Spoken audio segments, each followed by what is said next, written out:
bonjour à tous, bonjour Clément. Bonjour André.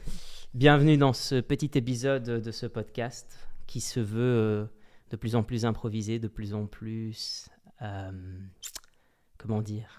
professionnalisant. Ça se professionnalise, ça c'est clair. En partie grâce à tes lumières et à tes connaissances sur le sujet, entre autres. Eh bien, bonjour à tous, bienvenue pour un nouveau petit épisode.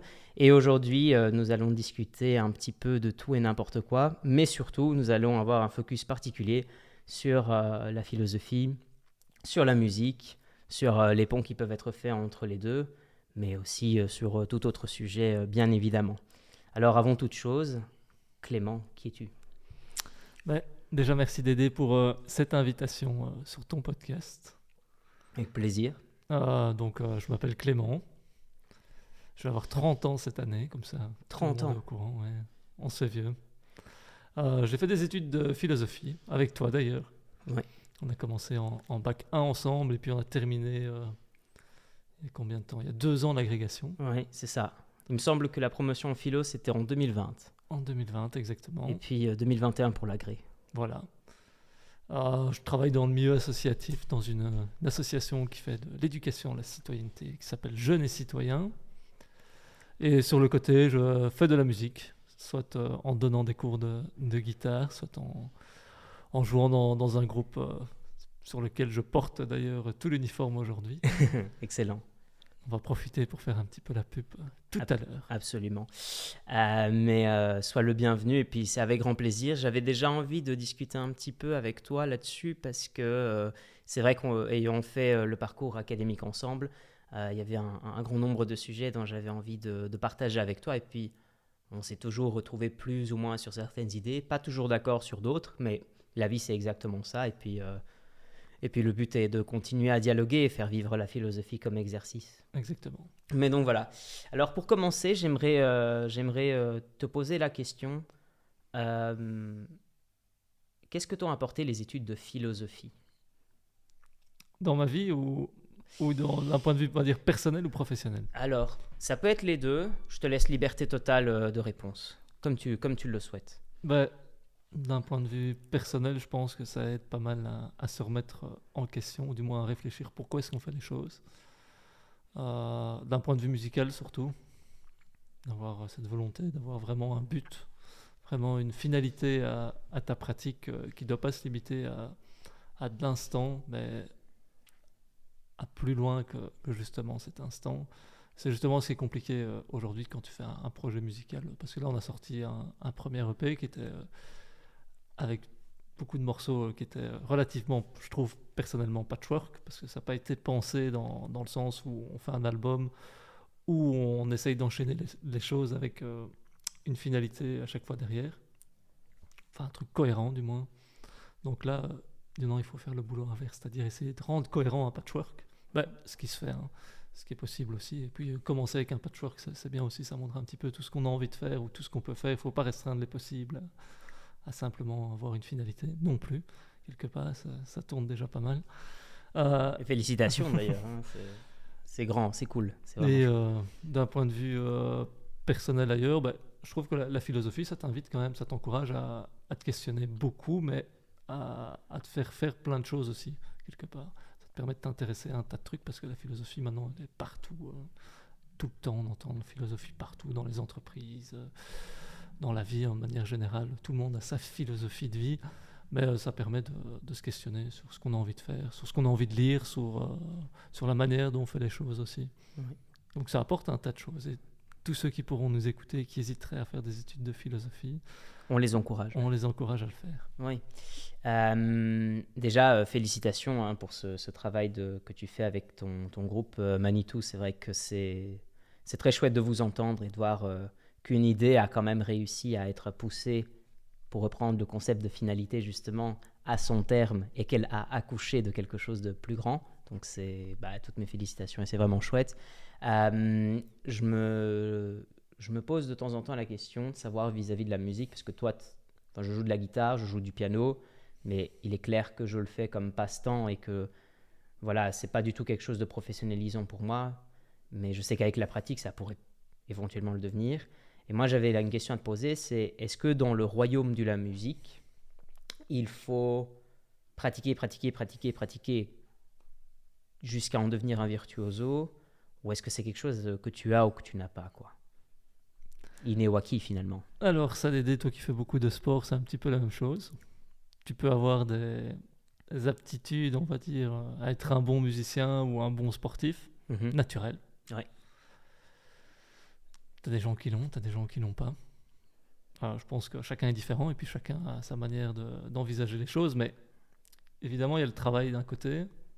Tu peux travailler, travailler, travailler, travailler. Il y a beaucoup de sportifs qui, on leur a dit plus d'une fois dans leur vie, vous n'arriverez pas au niveau enfin, vous n'avez pas le niveau pour être sportif professionnel ou être un grand sportif plus tard, mais à force de travail, ils y sont arrivés pour certains. En musique, c'est pareil, quoi.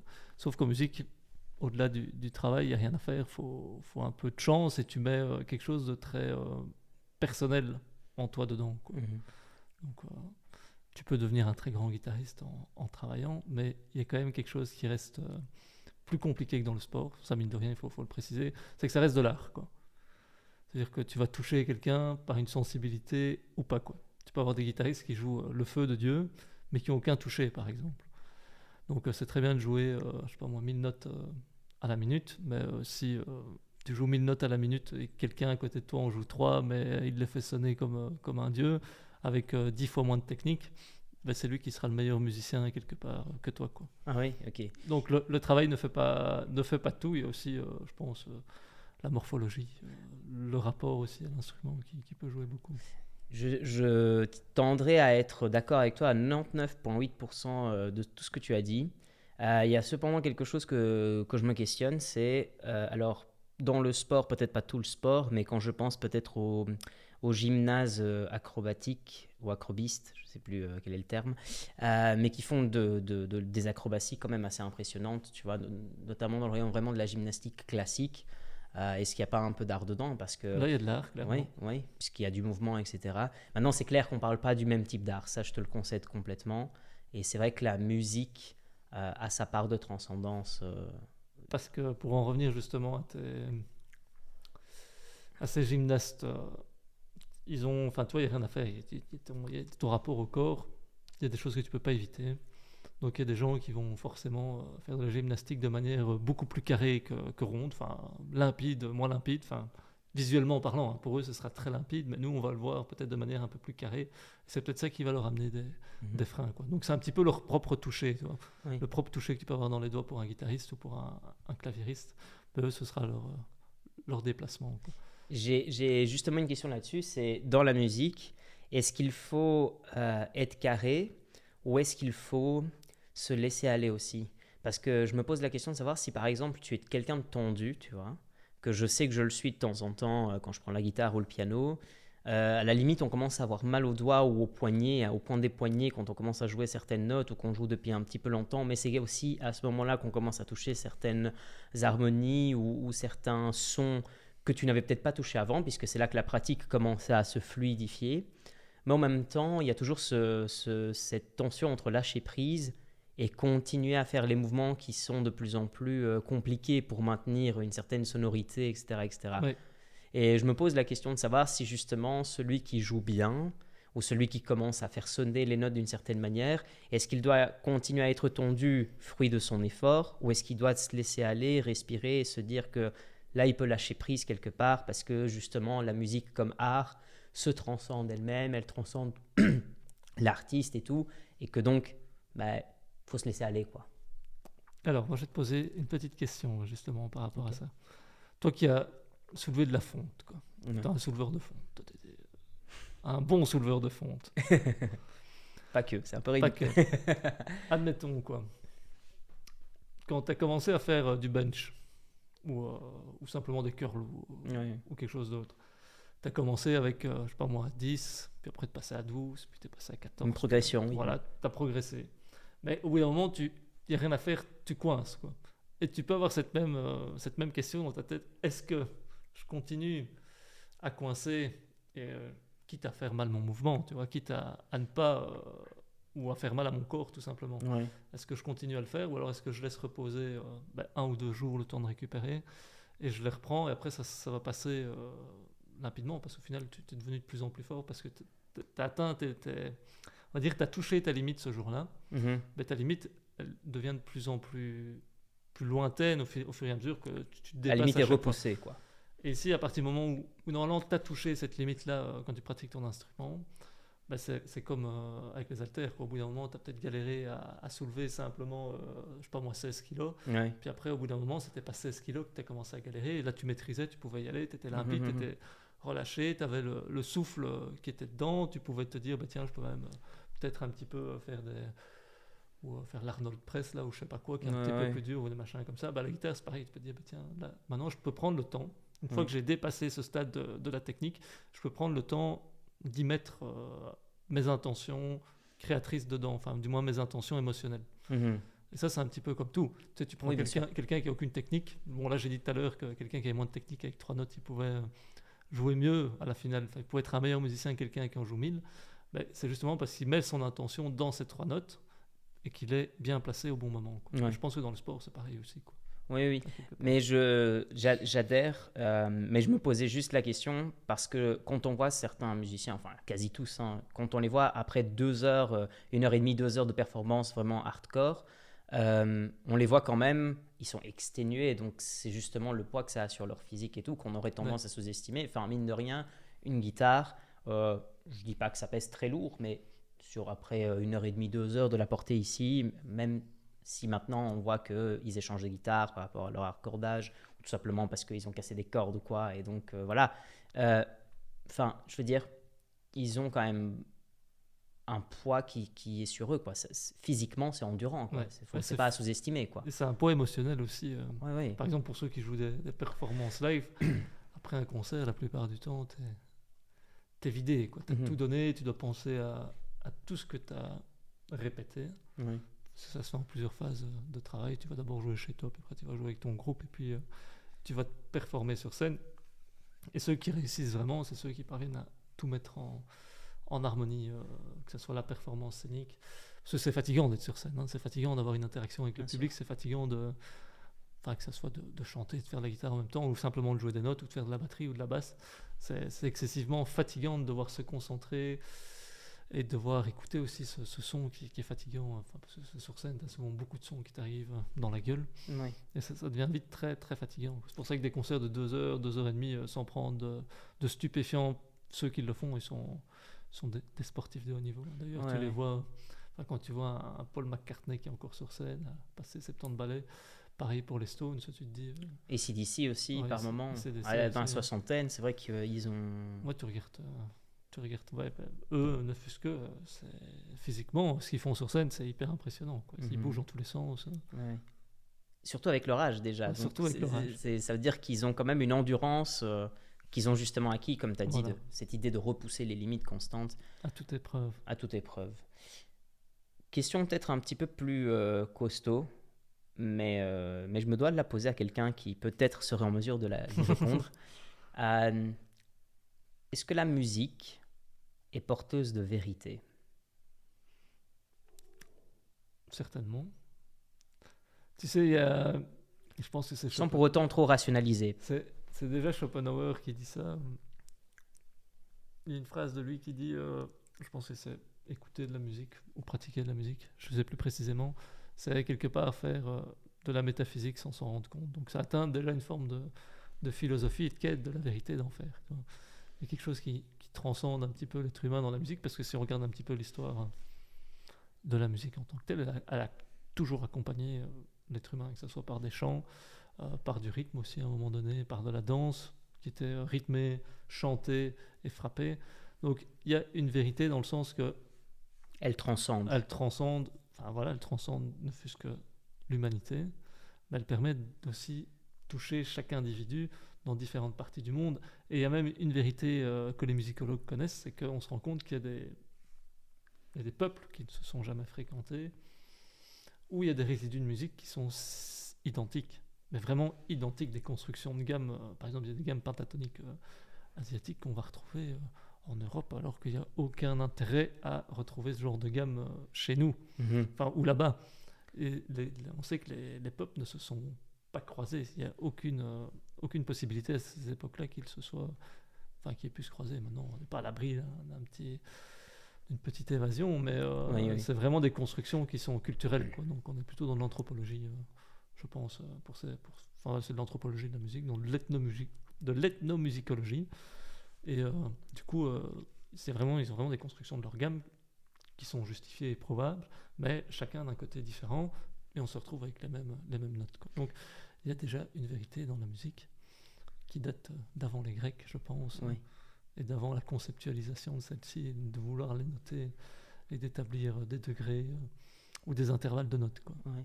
J'adhère à tout ce que tu dis et pour abonder davantage dans ton sens, ça m'a fait penser à quelque chose quand tu as mentionné la phrase de Schopenhauer, c'est-à-dire faire de la métaphysique sans en faire.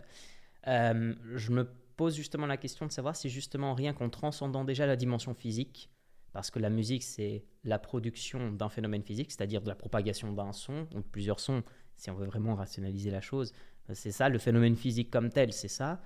Mais c'est quand même quelque chose qui devient, de par sa propre nature, elle a la capacité de s'abstraire elle-même. C'est-à-dire qu'en projetant quelque chose qui est physique, c'est-à-dire un son, le son peut avoir un impact sur celui qui le reçoit.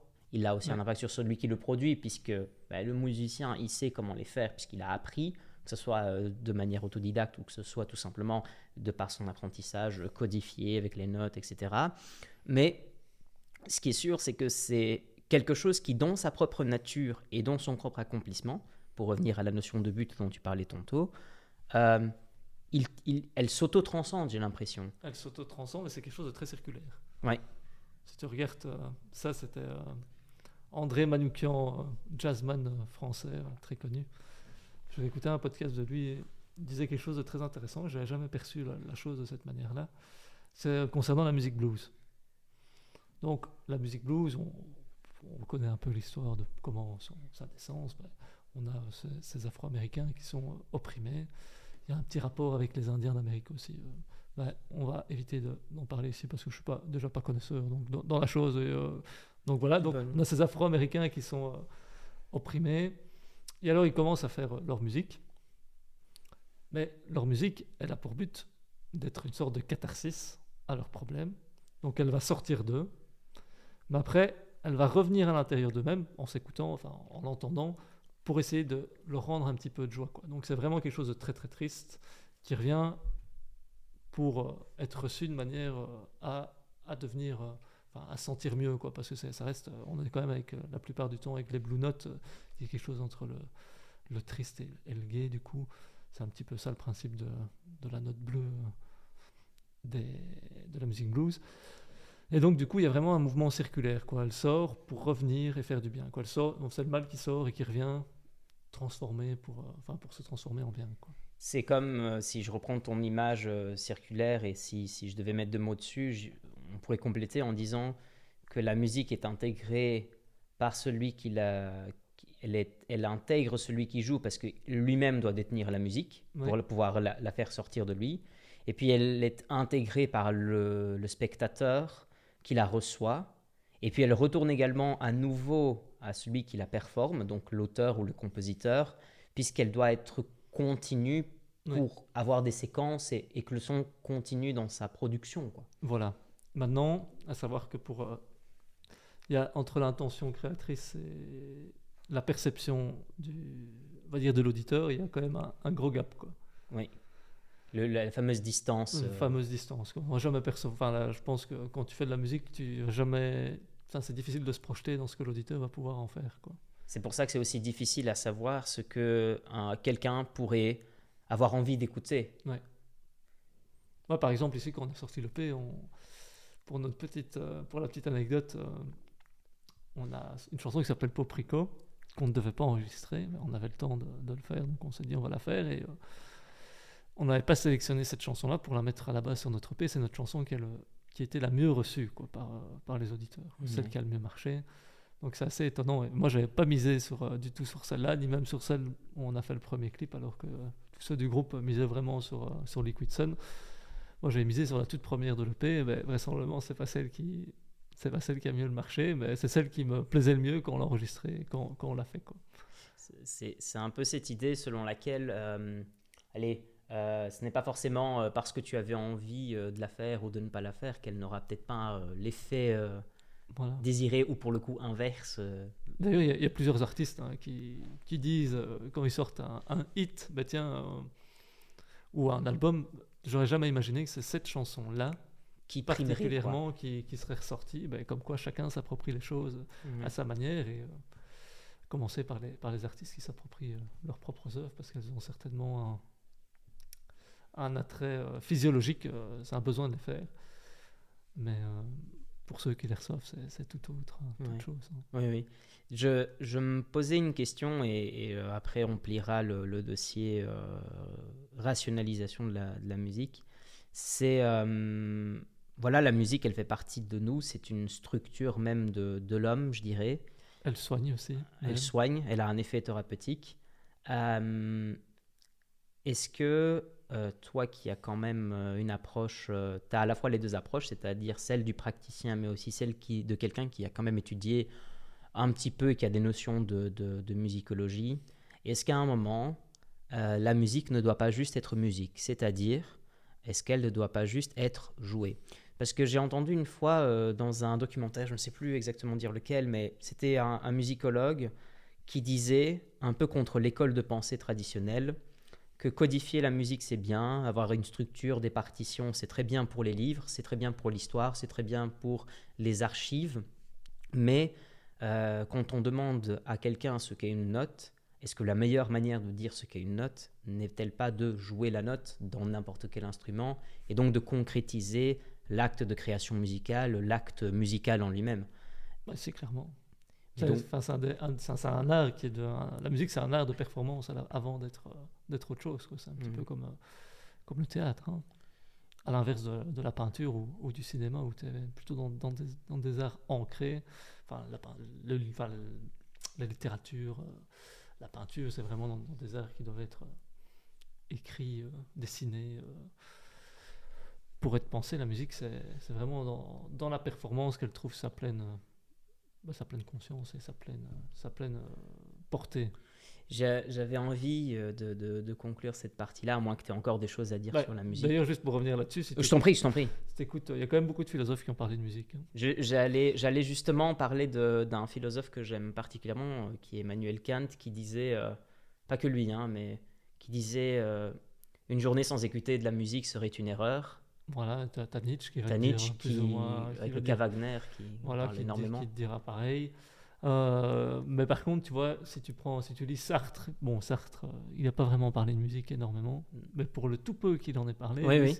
c'est dans quel bouquin je, un petit trou de mémoire, mais dans son livre où il raconte cette histoire où il y a un jeune homme qui rentre justement dans un bar de jazz, ben c'est vraiment, et le jazz c'est vraiment un art de la performance, vu que tu n'as que de l'improvisation Oui, oui. quasiment. Bon, tu as des trucs qui sont notés si tu prends les standards, mais après le jazz trouve vraiment sa plénitude dans le fait d'être performé et d'être improvisé. Oui. Et ben, c'est justement là-dedans qu'il trouve, donc on peut revenir justement à la performance, parce que c'est quelque chose qui permet de sortir un petit peu du cadre préétabli de la musique. J'allais justement, enfin, je voulais pas conclure comme ça, mais j'allais justement rebondir sur quelque chose parce que ça me fait penser à cette situation actuelle que nous vivons avec le développement de l'intelligence artificielle.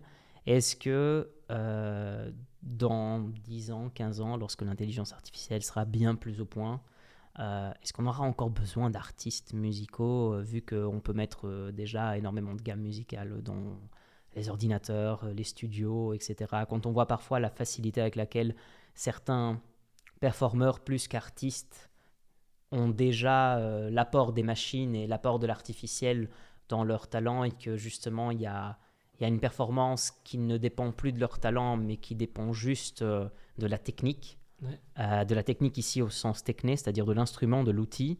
Est-ce que la musique se dénaturalise? Est-ce qu'elle perd de sa valeur? Est-ce qu'on peut encore parler de musique à ce moment-là? Voilà, je me pose la question et je voulais en parler avec quelqu'un qui, justement, parce qu'il a étudié, entre autres, un peu d'histoire de la musique, voilà, d'échanger là-dessus. Maintenant, il faut voir où en sera l'intelligence artificielle, hein, si maintenant elle est vraiment capable de créer des nouvelles choses sans s'inspirer de... Enfin, même un musicien s'inspirera toujours, mais tu as toujours un moment ce fracassement avec... pour ceux qui ont vraiment révolutionné la musique, mais tu as vraiment quand même un fracassement avec ce qui a été fait avant, quoi. Ouais. Non, il faut voir si l'intelligence artificielle est capable de faire vraiment un fracassement, ou alors est-ce qu'elle va simplement reprendre...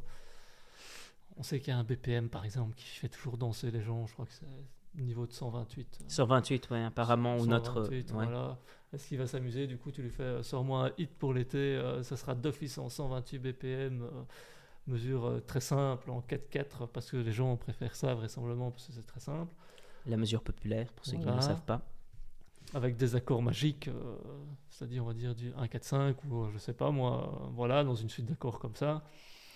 Peut-être. Mais après, ça laisse plein de possibles à tout le monde, du coup, c'est beau quelque part. Oui, bien sûr. Mais je me pose une question, c'est est-ce qu'elle sera, par exemple, créer du nouveau Chopin, quoi? Et là, on parle quand même de quelque chose de plus transcendant que juste la petite musique hit d'été, tu vois. Est-ce qu'il va pas s'inspirer de Chopin pour créer une espèce de Chopin 2.0 et là, de faire des mélodies qui ne seraient pas atteignables à la mesure humaine, au nom, par rapport à notre créativité, quoi, tu vois. C'est Ouais. là où... Est-ce que c'est encore de la musique ou est-ce que c'est de la musique déjà produite, pour le coup, artificiellement par quelque chose qui n'est pas humain ou, enfin, tu vois, est-ce que la musique comme telle, qui doit juste être musique, n'est pas finalement un peu mise en danger avec une intelligence artificielle qui serait capable de compléter des partitions qui seraient incomplètes? Parce que je prends ici un exemple à l'image de ça, mais on sait que les œuvres d'Aristote ne sont pas complètes, qu'il y a des morceaux qui restent, soit parce qu'il nous manque des fragments, soit parce qu'on n'a pas encore tout retrouvé, soit parce qu'on n'a pas pu tout reconstituer.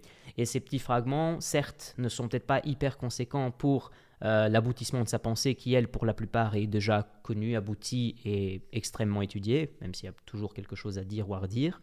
Mais le fait de compléter ces espaces, parce que la nature a horreur du vide, nous réconforterait. Du coup, je me pose la question de savoir, est-ce que c'est la même chose pour la musique? Est-ce que ça nous réconforterait d'avoir telle et telle note qui manquait dans telle et telle partition de tel et tel compositeur?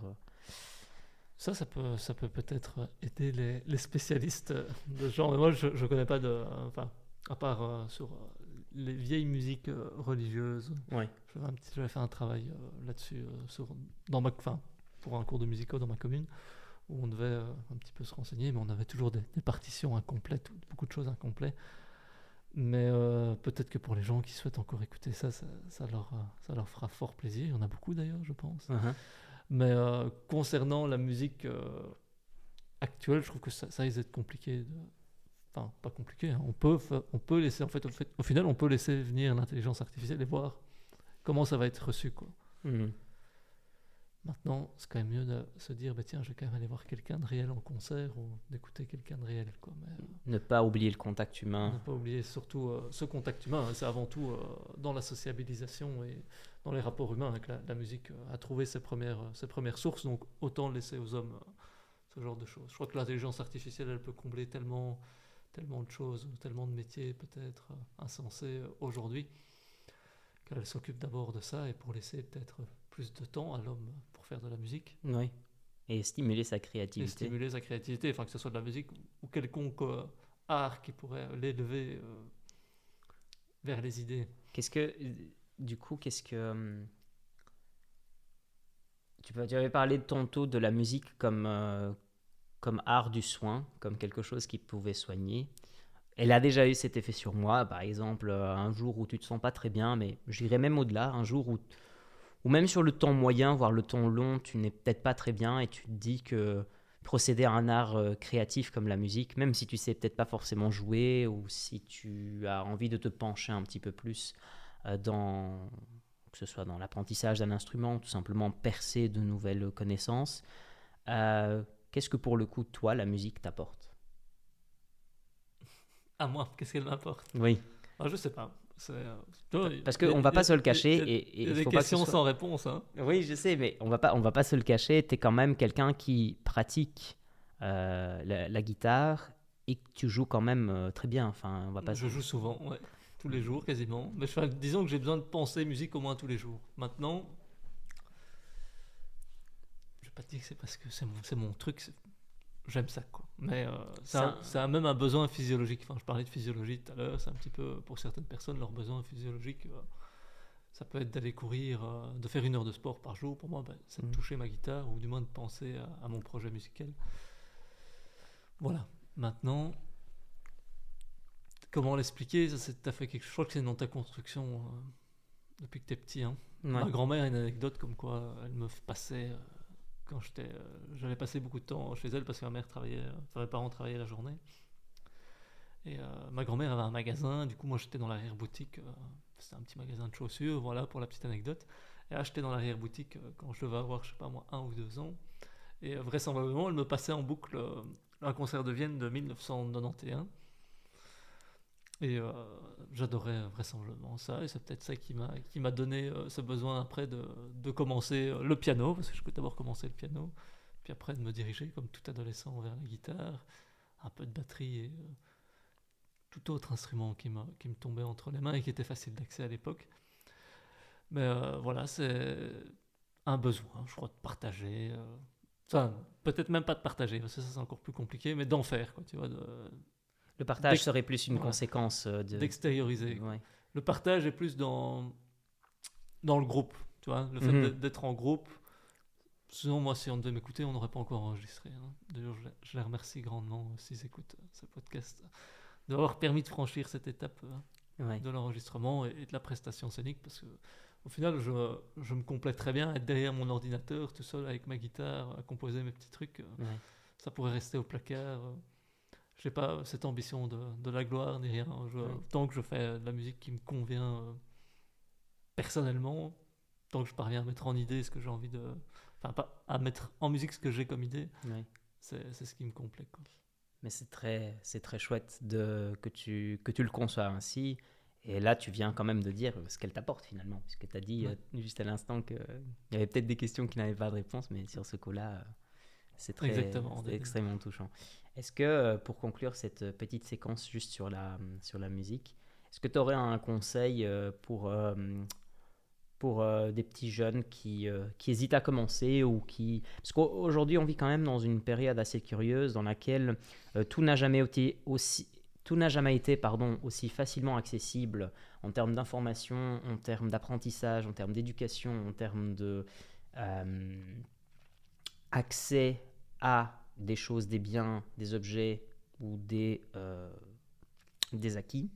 Mais il y a toujours cette voix dans la tête des jeunes têtes blondes qui serait de dire ouais mais j'ai peur, ou ouais les gens vont se foutre de ma gueule, ou ouais enfin genre tu te dis que tu vas le faire et puis tu le fais pas. Qu'est-ce Ouais. que toi tu leur dirais s'ils ont envie, je sais pas moi, de se lancer dans le piano, dans la guitare, dans n'importe quel autre instrument, en batterie, même le saxophone, enfin traversant un peu tout instrument confondu, qu'est-ce que tu leur dirais juste pour se lancer? Déjà de commencer, d'aller, enfin demander, d'aller en essayer un dans un magasin de musique ou ailleurs où ils en trouvent un. Pas être frustré dès le premier accord qu'ils vont essayer de faire, qui passera pas, qui sera pas bon.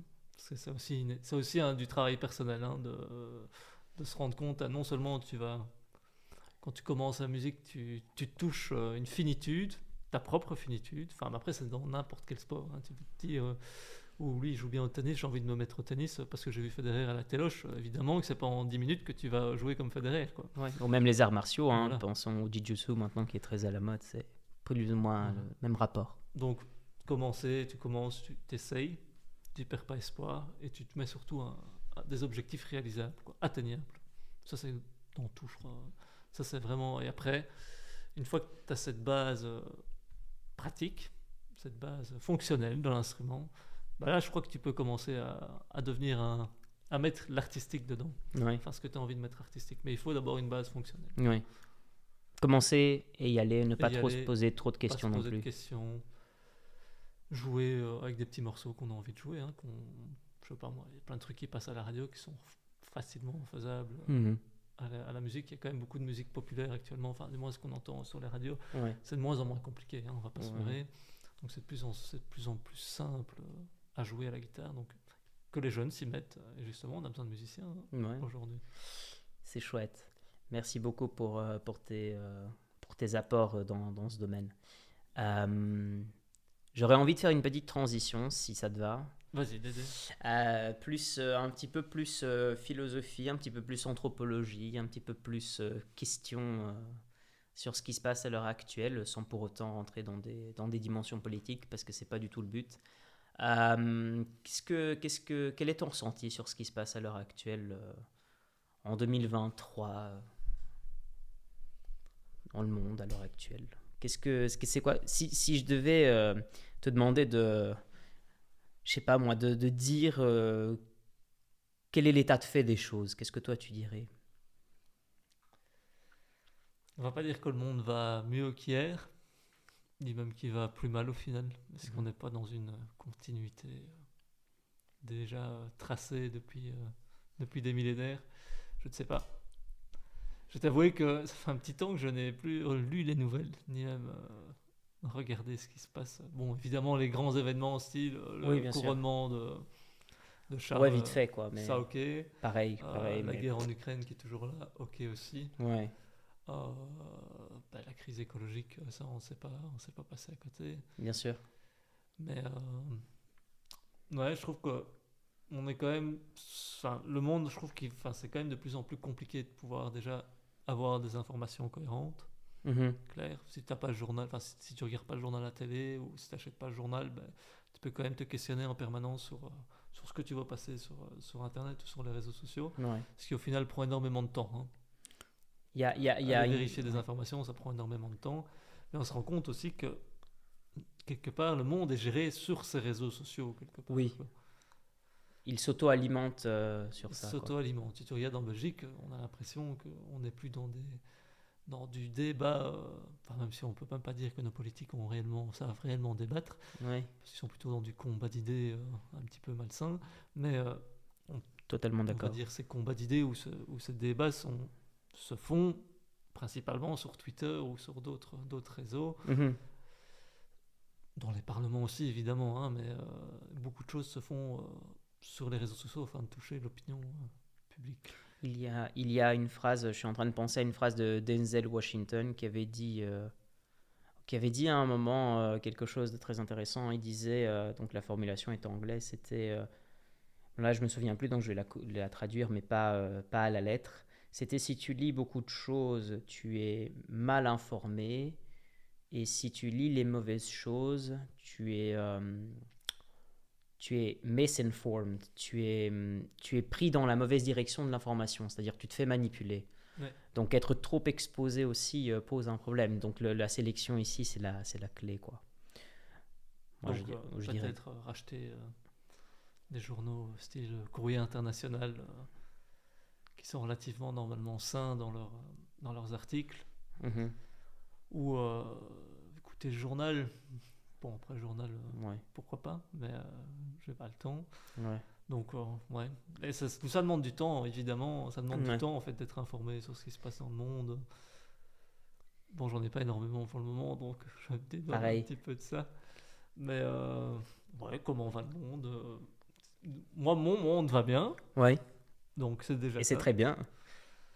Maintenant, le monde qui m'entoure ne va pas toujours bien. Ça, je suis peut-être quelque part responsable à ce mal-être. Mais enfin, à ces problèmes, parce que peut-être que je m'y intéresse pas assez que pour pouvoir les changer. Ça, c'est un petit peu toujours la grande ambivalence Mhm. qu'on peut rencontrer aujourd'hui. Mais sinon, le monde, mon monde va déjà, c'est déjà pas mal. Mais c'est déjà pas Et il mal. pourrait aller mieux encore, tu vois, Ouais. si j'avais plus de temps. On peut toujours s'améliorer On peut toujours continuellement. s'améliorer. Merci. J'allais continuer dans ce que tu disais. Je me pose la question de savoir, tu vois, à l'heure actuelle, qu'est-ce que le philosophe peut faire quel serait le rôle du philosophe en 2023? Tu disais au début de cette interview que les philosophes sont partout, la philosophie a toujours été partout. On s'en rend compte maintenant, enfin, depuis relativement récemment, à quel point elle était partout et à quel point elle est partout, sous différentes formes, parce qu'il n'y a évidemment pas qu'une seule manière de faire de la philosophie, il n'y a pas qu'une seule école de pensée. En dépit de toute idée reçue ou tout stéréotype qui peut exister sur la philosophie, selon tes connaissances, parce qu'on ne va pas se voiler la face, c'est quand même, ayant fait des études en philosophie, je ne sais pas si on peut se qualifier de philosophe, mais en tout cas, on a quand même une certaine légitimité pour en On est parler. diplômé en philosophie. On est diplômé en philosophie. Je me pose la question quand même de savoir bah, quel est notre rôle en 2023 et dans une ère qui est quand même de plus en plus complexe. Le monde se complexifie très très vite, plus qu'avant, je trouve. Et du coup, ça a quand même des conséquences sur notre manière d'être, notre manière... déjà, bah, on vient de mentionner notre rapport à l'information, mais c'est un peu dans toutes nos dimensions. Et du coup je voulais savoir qu'est-ce que toi t'en penses et si toi aussi tu partages ce sentiment de... Je vais utiliser une formule un peu philosophique, mais de irréductible incertitude, quoi. Ouais. Mais ça c'est un peu le but du philosophe aussi, d'être toujours un petit peu dans ces incertitudes au final. À partir du moment où tu es en quête constante de recherche de la vérité, si on prend l'étymologie de la philosophie, Oui. ben, tu peux te dire que le philosophe a quand même son rôle à jouer dans n'importe quoi, hein. À l'école, si tu prends l'école idéale de Platon par exemple, c'est fabuleux, hein. Mhm. Des gens qui ne seront pas adeptes de ça, mais si tu prends ne fût-ce que le rôle du philosophe pour remettre en question, par exemple, ne fût-ce que ce qu'on a discuté là tout à l'heure, Oui, sur les informations, oui, avoir de la critique de l'information, je bien pense sûr. que le philosophe est amené à même de pouvoir régler ce genre de problème dans l'éducation. Oui. Aussi également sur les réformes de l'éducation, je crois que les philosophes ont tout à fait leur mot à dire. Parce qu'il faut aussi bien se rendre compte que dans la démarche universitaire de la philosophie telle que nous on l'a vécue, on est plutôt dans de la philosophie analytique, et c'est plutôt de former notre cerveau plus qu'à l'étude, tiens, un philosophe a dit ça, tatati tatata. Qui n'est pas de la philosophie, Oui, hein. Le fait de réciter tel un philosophe oui. a dit ça, c'est de l'histoire de la Voilà. philosophie. C'est quelque chose qu'il faut laisser un peu clair Ici, parce on que nous a quand même bien fait travailler sur des travaux sur lesquels on a dû défendre des positions, créer même voilà, des... créer du contenu. Oui, Donc le philosophe doit quand même avoir un esprit, on va dire, pragmatique, pour ceux qui souhaitent être de cette catégorie-là, mais je oui. pense que beaucoup de philosophes sont pragmatiques et analytiques aussi des informations qui leur donnent. Donc dans n'importe quelle société, à partir du moment où il y a des problèmes, que ça soit, je sais pas moi, des sociétés qui n'ont rien à voir avec la philosophie en tant que telle, je pense qu'on peut quand même appeler le philosophe parce qu'il va quand même avoir un avis intéressant sur la manière dont les problèmes peuvent être pris en compte. Au fait, le philosophe devrait être appelé davantage pour son expertise et sa connaissance plutôt holistique des problèmes, Voilà. parce que je pense que, et là je complète un peu ton analyse à laquelle j'adhère complètement, il a quand même des choses à dire sur des sujets qui, en surface, n'auraient rien à voir avec la philosophie. Je prends un exemple complètement bête, et là je vais recourir justement à l'école du pragmatisme. Mais tout simplement, dans une entreprise, on veut savoir comment est-ce qu'on peut augmenter son chiffre d'affaires. Eh bien, ça peut paraître complètement primaire de parler de ça, et voire même complètement bateau, mais on va travailler sur le concept de désir. On va travailler sur le désir comme manque. Pourquoi est-ce que j'ai envie d'avoir quelque chose? Parce que j'en ressens le désir, parce que je ressens un manque, et donc j'ai travaillé sur ce manque pour alimenter un désir de quelque chose dont je n'ai peut-être pas besoin, mais qu'importe, parce que si le but est de vendre quelque chose ou de faire acheter quelque chose pour augmenter son chiffre d'affaires, il faudra quand même travailler sur la notion de désir, par exemple. Mais clairement. Donc voilà, donc pour tous ceux qui disent que les philosophes sont dans leur tour d'ivoire, fermez vos gueules. Mais après, ce que je trouve compliqué, c'est la formation universitaire qu'on a. Parce qu'on n'est pas préparé, tu vois, à pouvoir répondre à ce genre de demande d'entreprise ou même à se vendre sur le marché de l'emploi Ouais. en tant que philosophe, quoi, tu vois. On est enfermé, parce on peut quand même dire qu'on est quelque part enfermé à travailler dans un secteur de l'éducation permanente, Oui, de l'éducation tout court, ou de la littérature, ou du journalisme. Mais rares sont ceux sans autre formation complémentaire, donc un master en gestion par exemple, oui, vont sortir, on va dire, à proprement parler des sciences humaines. Donc il faudrait que dans la formation en philosophie carré, le master par exemple 120, il y ait soit des cours un peu plus pratiques, ou soit des stages d'insertion en entreprise, quoi. Oui.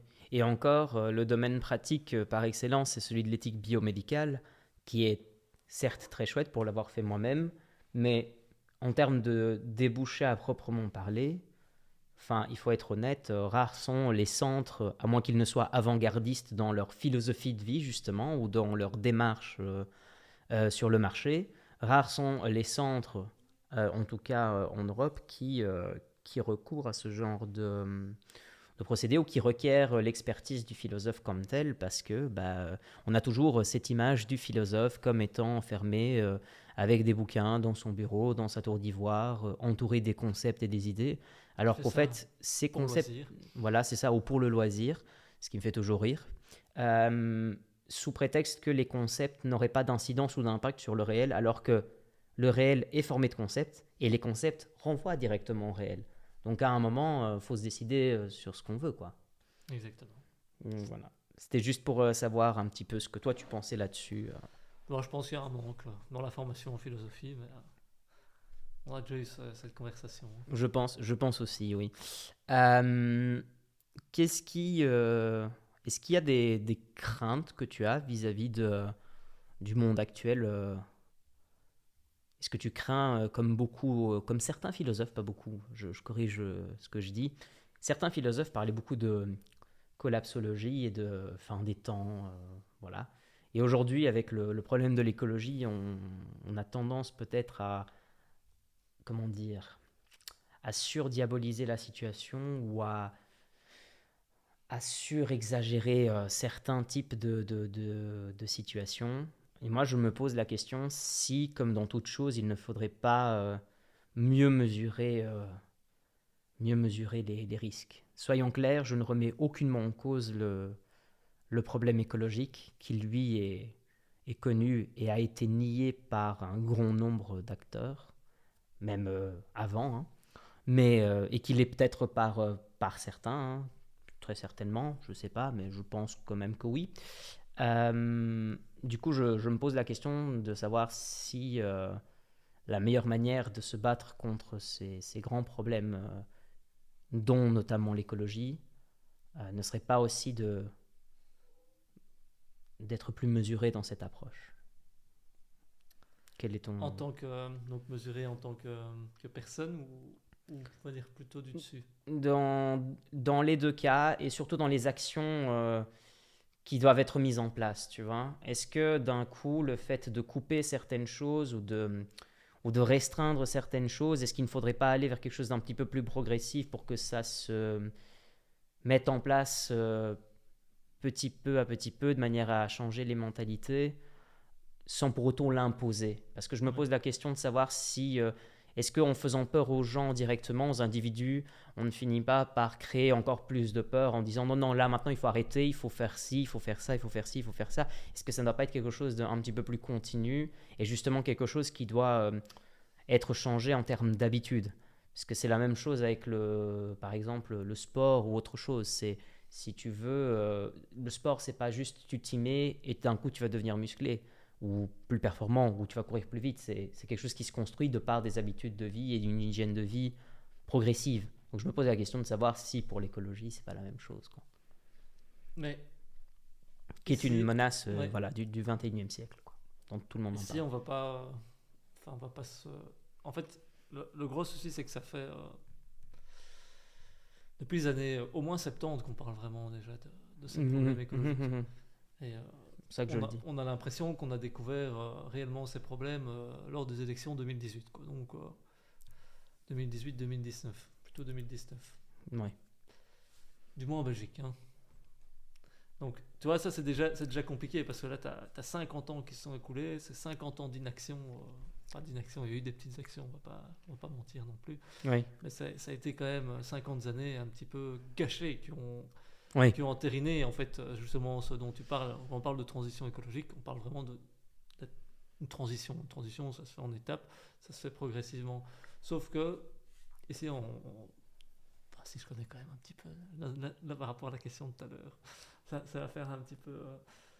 Ça va un petit peu dissonner parce que si je connais un petit peu l'actualité, enfin, concernant la météo en tout cas, on se rend compte que ben, lors des rapports du GIEC, Oui, les objectifs à atteindre, c'est l'1,5 degré, on va le dépasser clairement, oui, oui, et bien avant la date butoir bien sûr. prévue. Du coup, on se rend compte que on est ici, un retour en arrière est plus vraiment possible, donc il va falloir apprendre quelque part à vivre avec cette incertitude du monde de demain.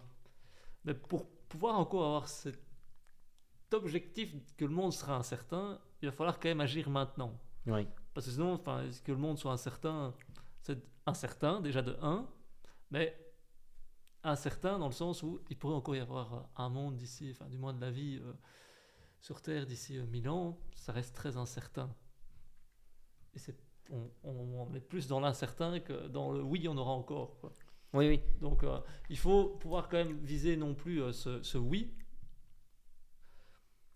Enfin, on doit viser l'incertain, quoi. C'est ça le problème, c'est que l'objectif aujourd'hui, à l'heure actuelle, c'est pas le oui, c'est l'incertain. Et le non, ça c'est l'objectif le plus simplement atteignable. On continue comme ça maintenant encore certainement 200 ans et c'est fini, quoi. Oui, bien sûr. Je pense non plus, je suis pas, comment dire, je n'adhère pas à les doctrines plus fondamentalistes de l'écologie, mais je suis d'accord avec une partie des idées prônées. C'est-à-dire que tant que c'est modéré, c'est-à-dire que je crois surtout dans les actions de chacun. Je pense que si chacun, à sa mesure, arrive déjà à faire certains gestes importants, parce que, on ne va pas se le cacher, il y a certainement, je ne vais pas oser parler pour certaines personnes, mais je suis sûr que dans certains milieux, je ne sais pas exactement où, mais j'aimais cette hypothèse parce que j'ai déjà été confronté à des individus qui le faisaient, ils ne triaient toujours pas leurs déchets, pardon. Et donc, enfin, je veux dire, je sais que maintenant c'est plus ou moins évident et que c'est plus ou moins explicite que ce triage doit être fait, qu'il y a des procédures à respecter, etc., etc., qu'il faut se restreindre relativement en termes de coût d'énergie, en termes de consommation, etc., etc., qu'il ne faut pas spécialement laisser tout allumé à fond de balle, etc., etc. Je me pose la question de savoir si finalement des petits gestes accumulés n'auraient pas plus d'impact que une action peut-être trop alarmiste ou des réactions peut-être trop alarmistes et par moments disproportionnées. Euh, voilà, je me pose réellement la question et c'est pour ça que je souhaitais partager et discuter un petit peu avec toi là-dessus. Ouais. Mais après, je peux comprendre, hein. Je trouve que c'est justement la question la plus compliquée aujourd'hui. C'est est-ce que c'est réellement disproportionné ou est-ce qu'on n'a pas pris le train au bon moment, quoi. Pour toi est-ce que le train est déjà passé ou est-ce qu'il y a Voilà. encore moyen de... Je sais pas. Je n'ai pas assez de connaissances là-dessus, mais si tu t'en réfères au rapport du GIEC, hein, je comprends que certaines personnes puissent être assez sceptiques sur le rapport du GIEC, mais on a quand même des milliers de scientifiques qui sont relativement d'accord sur ce qu'ils mettent dedans. Il y a un Donc, consensus, oui. donc laissons-leur peut-être la vérité, là, pour le coup. Oui, oui, oui. Le train, pour moi, ouais, il est certainement passé, en fait, au final, hein, mais si on suit ce qu'ils disent au quotidien, quoi. Du coup, on aurait pris le train avant, ça serait peut-être mieux. Maintenant, ouais, je pense qu'il va falloir peut-être à un moment serrer la vis. Parce qu'ici, on ne peut pas dire que la vis est réellement serrée, on a l'impression que c'est fort serré. Mais Oui. si on regarde la plupart des mesures écologiques qui sont prises à l'heure actuelle, c'est quand même des trucs qui vont un petit peu de soi, quoi. Oui, oui, oui. Je changerai la métaphore du train pour être un petit peu plus optimiste, justement. Et je me pose la question de savoir si, ok, on a raté le train, mais est-il possible de faire un atterrissage soft? C'est-à-dire, voilà, supposons il y a le moteur 1 qui a raté, le moteur 2 est engagé comme moteur d'urgence. Est-ce qu'il n'y a pas moyen de faire du soft landing et de contenir un peu les dégâts malgré... est-ce que Ça, même cette phase-là a déjà été c'est pour en dépassée? revenir à ce qu'on disait tout à l'heure. Le but, c'est qu'on doit essayer d'atterrir. Bien ou mal, ça reste incertain. D'où le soft landing, On doit justement. on doit essayer d'atterrir, et ça doit être incertain. Justement, ça évite de dire que ça reste incertain. C'est pas un non catégorique, on n'arrivera pas à atterrir. Ça reste incertain. Et aujourd'hui, on ne doit pas viser. Toi, tu as trois possibilités, hein. Tu pouvais dire non, peut-être, oui. Oui. Le oui, je crois qu'on peut le barrer. ça peut toujours être incertain avec des perturbations, des turbulences et autre chose. Le non, ben, ça peut être tout à fait possible aussi, mais Oui. on va d'abord viser l'incertain avant Oui. de viser le non. Et le futur, avant même de penser ça, le futur est par nature incertain. Voilà. Donc, alors que paradoxalement, notre société actuelle, enfin je sais pas toi comment toi tu le conçois, mais j'ai l'impression que notre société actuelle a inversé la valeur du présent et du futur. C'est-à-dire que le futur étant de nature incertain, on a rendu le futur beaucoup plus certain que ce qu'il ne l'est réellement. Et on s'est dit, et c'est pour ça qu'on a alimenté l'idée selon laquelle je veux tout tout de suite, et je le veux maintenant. Ouais. Et je pense qu'il y a beaucoup de ça Certainement. dans cette structure-là. Enfin, voilà. C'est une bonne métaphore. Voilà. Un dernier petit sujet, si cela te va. Ouais, Voilà. vas-y. Et on fait et surtout travaillant dans... C'est une association d'aide à la jeunesse, c'est ça? D'éducation à la D'éducation à la citoyenneté. citoyenneté. Est-ce que la philosophie a un réel impact sur nos jolies têtes blondes, sur les jeunes, sur leur manière d'être, sur leur manière de faire? Qu'est-ce que toi tu vois quand tu essaies d'être un acteur de changement justement dans ce milieu-là? Qu'est-ce que toi tu remarques? Qu'est-ce qui peut être fait? Qu'est-ce qui se fait déjà qui est très très bien? Ben, je dirais la philosophie, Platon, on va dire. La philosophie, l'étude de la philosophie en tant que telle, je ne vais pas dire oui. Mais par contre, on voit qu'il y a quand même différentes formes on va dire, de pratiques de la philosophie qui intéressent encore fort la jeunesse et dont ils ont besoin éperdument pour pouvoir s'en sortir dans le monde. Je pense par exemple à l'éloquence, à l'argumentation, qui sont quand même des trucs propres aux philosophes. Et un philosophe s'argumente généralement de manière très, très bien. Il suffit de lire un bouquin de philosophie pour s'en rendre compte. Donc, l'argumentation, l'éloquence, tout ce qui est les débats, etc. Je pense que les jeunes sont relativement demandeurs d'être formés là-dedans. Maintenant, il y a d'autres branches, hein, ça dépend des âges. Hein. Par exemple, tu prends les âges un petit peu plus... qui sont en 5e et en recto, on pourrait voir la philosophie politique va les intéresser un petit peu. Quoi. Donc, beaucoup les médias aussi, beaucoup comment interagir vis-à-vis des réseaux sociaux. Ça pourrait intéresser énormément la jeunesse. Il faut toujours les pousser, hein, parce que quand on est tous passé par l'adolescence, l'école, ça reste quand même pas le lieu le plus démocratique du monde. Du coup, on se sent quand même fort imposé. Oui. Mais on se rend compte que les jeunes ont tout simplement envie de participer à la société, à la police, comme pourrait dire nos chers philosophes grecs. Ouais. Comme le disait Aristote, participer à la police, participer à la vie en Voilà. cité. Et ça, on peut se rendre compte qu'ils ont envie clairement de participer, et que nous, en tant que... moi, en tant que chargé de projet dans ce genre d'association, c'est de pouvoir leur donner justement l'espace de pouvoir participer et de pouvoir justement philosopher dans cette cité. Maintenant, s'ils en ont envie ou pas, c'est déjà un autre... Ça, c'est un autre débat maintenant, mais c'est du moins de pouvoir leur donner cet espace-là. D'essayer de pouvoir leur donner.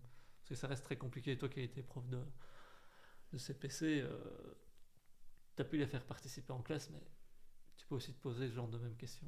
Bien sûr. Et c'est surtout que... à un âge aussi tendre, c'est pas toujours évident de les pousser à réfléchir en termes abstraits ou conceptuels, parce que soit il n'y a pas une certaine maturité intellectuelle, que je pense n'est pas toujours un impératif pour apprendre la philo, parce que je pense qu'à différents âges, tu peux avoir différents types de philosophie qui peuvent rentrer en mouvement. Maintenant, je pense que c'est très difficile à exécuter, parce que l'implication des concepts philosophiques et leur application dans le réel implique que la personne qui est devant nous, elle aussi, ait une maturité philosophique. Or, un gamin, je prends, un gamin de 11 ans qui vient de rentrer au secondaire, 10-11 ans qui vient de rentrer en première année de secondaire, c'est pas toujours évident pour lui, même si il fait déjà preuve de pensée abstraite, évidemment, mais tout ça ne va mûrir que plus tard, et c'est quelque chose qui se construit dans le temps, et c'est inévitable. Donc, il n'est pas facile toujours de parler de philosophie, ou d'une forme différente de philosophie, n'importe laquelle soit-elle, à des gamins qui pour le coup voient la philosophie et qui ont déjà, même sans l'avoir forcément lu, une idée plus ou moins stéréotypée de ah ça y est on va lire des bouquins gros comme ça, on va parler avec des concepts extrêmement compliqués, extrêmement longs qui renvoient à différentes réalités. Enfin, ça peut toujours devenir une grosse soupe pour eux quoi. Ouais, ouais, clairement. Donc voilà. C'est ça tout l'enjeu hein, Oui. aujourd'hui. Et c'est le défi aussi. C'est le défi.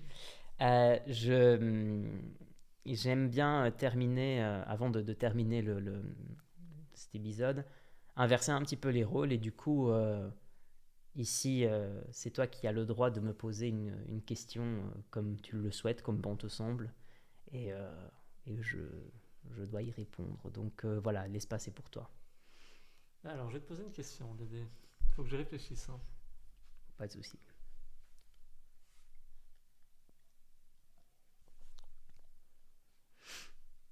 Est-ce que tu penses que faire des conversations comme ça pourrait t'amener à en faire un métier, par exemple? Tu n'es pas la première personne à me poser la question. Non? Non. Ouais, c'est marrant. Mais Euh, moi, ce que je veux dire, c'est toi qui as fait un peu de psycho avant, tu pourrais t'envisager de faire des thérapies philosophiques.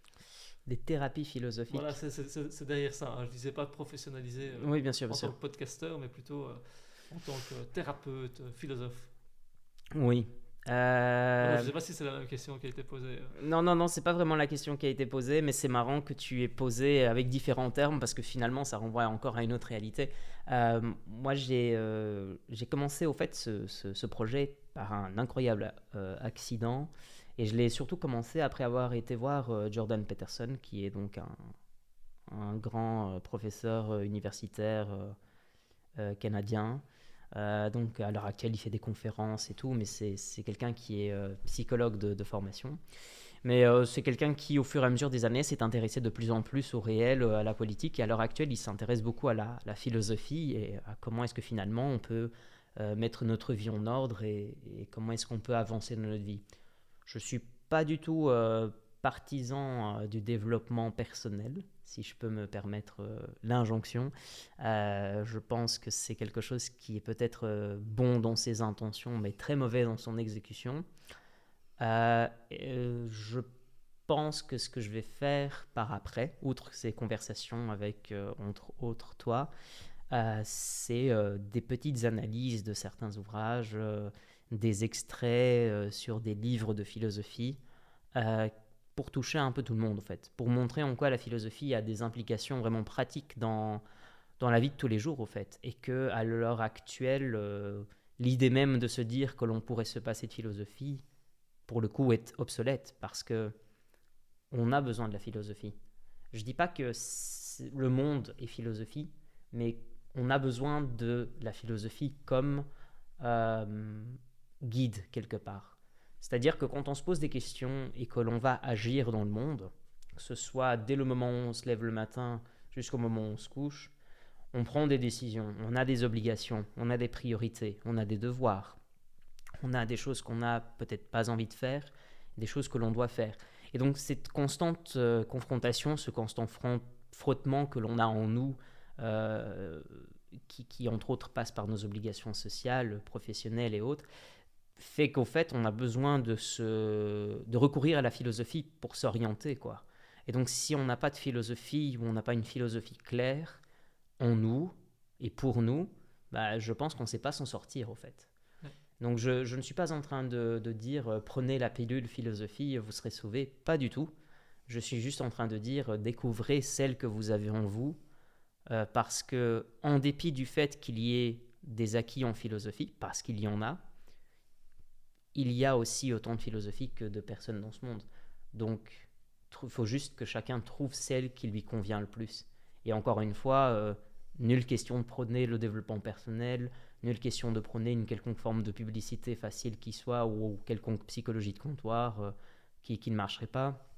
Non, ce qui est intéressant avec la philosophie surtout, et ce que je pense qui m'a poussé à faire ça, c'est surtout l'idée de laisser quelque chose d'oral, d'écrit et en utilisant les moyens techniques de notre époque, de pouvoir montrer que tout le monde a quelque chose à dire, d'intéressant, de construit, et que ça peut parfois dépasser le simple bruit auquel on a peut-être l'habitude d'être confronté ou exposé tout le temps, et que là on peut prendre le temps, se poser, parler, dans un monde qui est, on va pas se le cacher, de plus en plus complexe, de plus en plus bruyant, et qui peut justement nous amener à des choses plus complexes, quoi. Enfin, voilà. Mais voilà, ça c'était ce que je voulais dire. Pour finir, j'aimerais bien te poser une petite question qui n'en est pas vraiment une. C'est au fait, est-ce que tu as 3 bouquins à conseiller à n'importe qui regarde et qui tomberait sur cette vidéo? Et est-ce que tu as un petit conseil pour les jeunes générations? Alors, dans les bouquins, moi, je lis quasiment pas de philosophie à proprement parler, mais je suis un Ça grand peut être fan n'importe quoi. Ouais, bah, je suis un grand fan de misère humaine en littérature. Donc, que ce soit Dostoïevski, on a plein à lire de lui, que ce soit Le Joueur, celui que j'ai lu récemment. C'est un double. L'Idiot. L'Idiot est très bien. Donc, je conseille, c'est en 2 tomes. J'ai lu un. L'auteur, c'était. Et ça, je l'ai donné à Gilles, qui était en philo avec nous. Michel Del Castillo. Donc, ça, c'est l'auteur. Et le livre, ça s'appelle La guitare. C'est assez fabuleux. Ouais. Donc, je conseillerais la lecture de ça. Et là, je me suis remis à lire un petit peu Molière, quoi. Donc, je conseille de relire un petit peu Molière à ceux qui ont envie. C'est toujours chouette, un petit Molière, ça passe toujours bien. Que des bonnes On choses. ne badine pas avec l'amour, par exemple. Donc voilà.